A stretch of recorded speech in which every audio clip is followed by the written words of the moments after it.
আসসালামু আলাইকুম, welcome to my channel. আজ আমরা দেখব মজাদার ফুরি ভুনা কিংবা হট রেসিপি। চলুন তাহলে দেখে নেই মজাদার এই রেসিপিটি।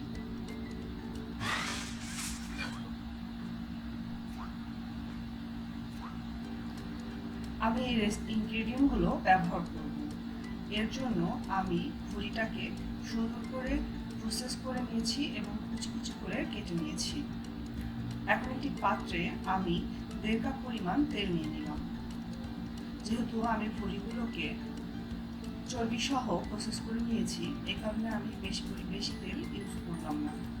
আপনারা যদি চর্বি সহ ব্যবহার না করেন তাহলে তেলের পরিমাণ বাড়াবেন।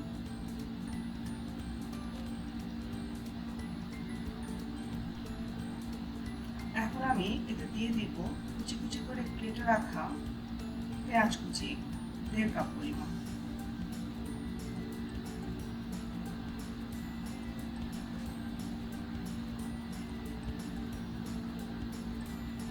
আরও দিয়ে দিব 2 টেবিল চামচ পরিমাণ আদা রসুন বাটা।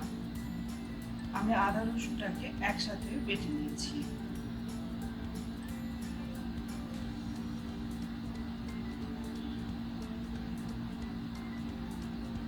দিয়ে দিচ্ছি 2টো বড় এলাচ, 5-6টা ছোট এলাচ, 2 টুকরো দারুচিনি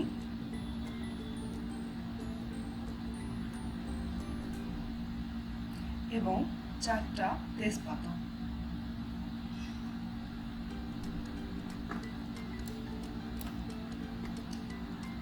এ পর্যায়ে দিয়ে দিচ্ছি 2 চা চামচ হলুদ গুঁড়ো, 2 চা চামচ মরিচ গুঁড়ো, 1.5 চা চামচ জিরা গুঁড়ো এবং 1.5 চা চামচ ধনিয়া গুঁড়ো। আরও দিয়ে দিচ্ছি প্রয়োজন মতো লবণ। দিয়ে দিলাম 2টো শুকনো মরিচ। এ পর্যায়ে সব উপকরণগুলোকে আমি ভালো করে মিশিয়ে দেব। খেয়াল রাখতে হবে যেন সব উপকরণ ভালো করে মিশে যায়। এরপর আমি এটাকে কিছুক্ষণ সময় নিয়ে ভুনা করব।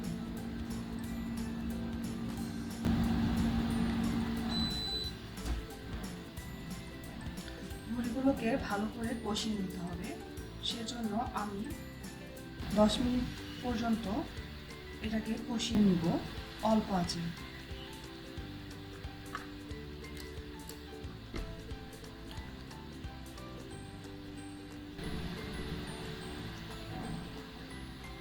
পর্যায়ে ভুড়িগুলোকে আমি ঢেকে দিলাম এবং 10 মিনিট পর আবার এটাকে ভালো করে নেড়ে দিতে হবে, নয়তো নিচে বসে যেতে পারে। এভাবে একইভাবে বারবার সময় নিয়ে অল্প আঁচে ভুড়িগুলোকে ভুনা করে নিতে হবে, তাহলে এর গন্ধটা আর থাকবে না। যদি আপনারা সাথে সাথে এটা খেতে চান তাহলে অবশ্যই বারবার কষিয়ে নিতে হবে।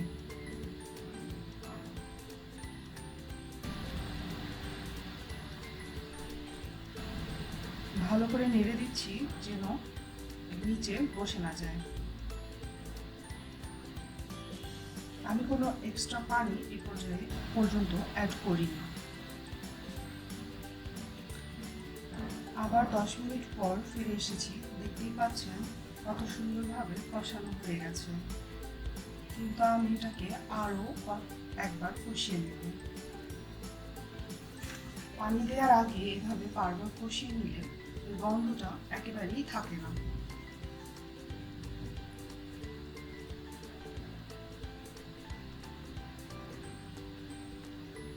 এবং খেয়াল রাখতে হবে নিচে যেন বসে না যায়।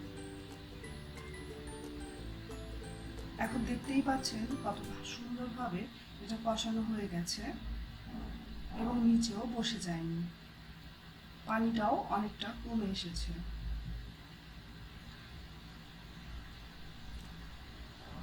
এই পর্যায়ে আমি এটাকে ভালো করে নেড়ে দিচ্ছি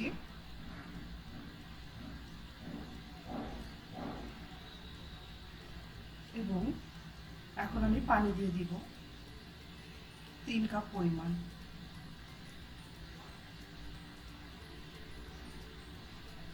পানি দিয়ে ভালো করে নেড়ে নিচ্ছি। পানিটা আমার কাছে একটু কম মনে হয়েছে, এই কারণে আমি আরও হাফ কাপ পরিমাণ পানি দিয়ে দিচ্ছি। আমি আর পরবর্তীতে কোনো পানি অ্যাড করব না, এই কারণে আমি একবারই পানি দিয়ে দিলাম।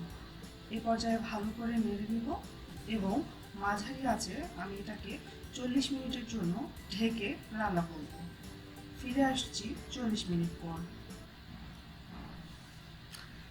40 মিনিট পর দেখতেই পাচ্ছেন ভুড়িটা কত সুন্দরভাবে রান্না হয়ে গেছে। তেলটাও উপরে উঠে এসেছে এবং নিচেও লেগে যায়নি।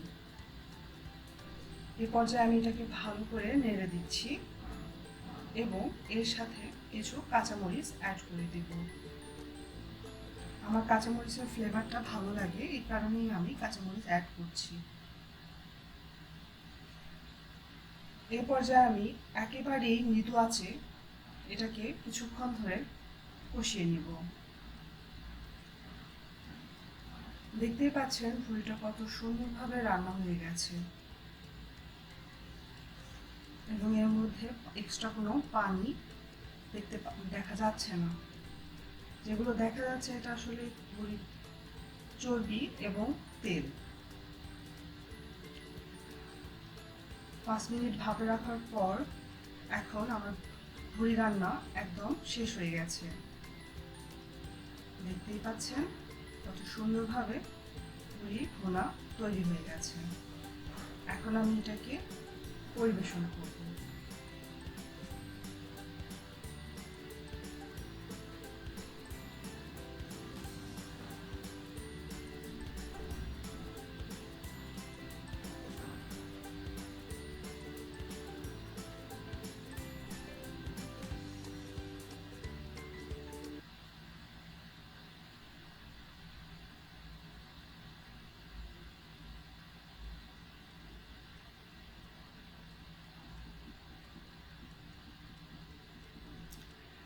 তৈরি হয়ে গেছে মজাদার ভুড়ি ভুনা কিংবা পট রেসিপি। আপনারা চাইলে এটাকে রুটি, পরোটা, লুচি কিংবা ভাতের সাথে পরিবেশন করতে পারেন। অবশ্যই আমার রেসিপিটা আপনারা ট্রাই করবেন এবং কমেন্ট সেকশনে জানাবেন আমার রেসিপিটা আপনাদের কেমন লেগেছে। আমার চ্যানেলটিকে যদি আপনারা সাবস্ক্রাইব করে না থাকেন তাহলে অবশ্যই সাবস্ক্রাইব করবেন এবং বেল আইকনটিকে প্রেস করতে ভুলবেন না, তাহলে আমার যে কোনো নতুন